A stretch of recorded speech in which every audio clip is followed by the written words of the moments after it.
So, one of my favorite things about the Whispers in the Walls update is how much it shook up elemental damage. Like my most used setup right now runs corrosive, radiation, heat, vital and magnetic on it. And it's so cool because for the longest time we would just ham-fist vital onto everything and that was pretty much it. One of the reasons for this is the new Murmur faction, which has the indifferent facade units, which are actively resistant to vital and slash whilst being weak to radiation, as well as the Necromex, which run ferrite armor and are at base machinery. But there's another reason as well. We got a bunch of radiation mods that fit onto every weapon type, and we have new Archon charts. And that's what I want to focus on today, because I've actually swapped a lot of my weapons into either corrosive and radiation, or even corrosive, radiation and heat. The thing that made me do it is one of the new Archon charts, Emerald, in this case a Tau-forged Emerald, which gives you +3 corrosive procs on enemies. These shards, by the way, have full effect on status-resistant enemies as well, so if you're fighting an Acolyte, instead of 4 corrosive procs, you're gonna get 7. An example build that I prepared is on my Amprex, and it starts off pretty sensible. Chamber for multi-shot, altitude for status chance, crit delay for crit chance, vital sense for critical damage, primary merciless for raw damage, and then sinister reach for beam length. But then it gets a little bit funky. We start off with thermite rounds for heat, followed by radiated reload for radiation and reload speed, and we top it off with malignant force and high voltage for corrosive. Now, why would you do this? Well, it all has to do with the way this setup works. It's designed to leave the enemy with as little armor as possible without using any other armor strip.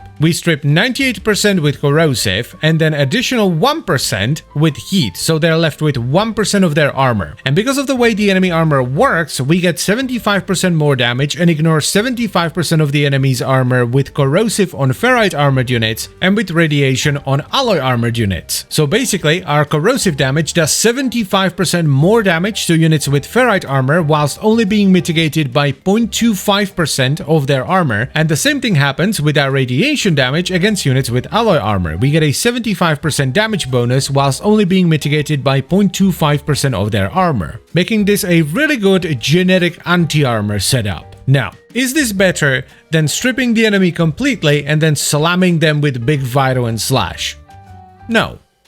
No, it's not. But it's an alternative for those of you that are like me and very much prefer upfront damage over time. Though I would still recommend you get Vital in your setup somewhere. I, for example, have it on my companion's Hellstrom. Now, even though this might not be as good as the established meta, I dare to say that for the vast majority of people, it's more than good enough. Because despite of what a lot of the meta nerds would have you believe, most people do not go above level 300 in Steel Path. It's too damn time consuming, and honestly, why would you? Why not just extract and do it again? The only time I go above level 300 is in the circuit, and this setup isn't really gonna work in circuit unless you put an Emerald Tau Forge on every single frame. So as far as I'm concerned, this is a completely viable way to build your stuff. Now, if you don't have a Tau Forged Emerald chart, or you don't want to make a Tau Forged Emerald chart, which is fair, just use a regular Emerald. It's not gonna be as good because the enemy's gonna be left with slightly more armor, but what you don't want to do is actually use 2 of them, because 14 corrosive procs will strip the enemy completely. The reason you don't want to do that is because when you strip the enemy's armor completely, they lose that armor class and you lose the bonus damage. And the point of this is to retain that bonus. Now, one thing that can help you if you only have regular Emerald charts, so the enemies have more armor, is actually running Corrosive Projection, because Corrosive Projection stacks multiplicatively with everything, so it will help you remove more of the enemy's armor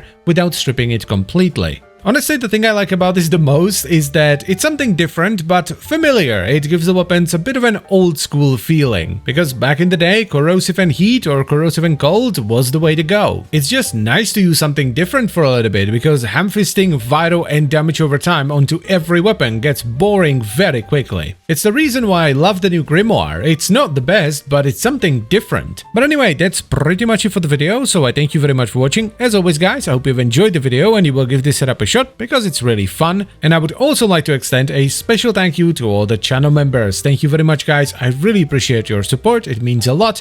And if you would like to become a channel member as well, by the way, you can check out the memberships and stuff down below. And I'll see you next time. Bye bye.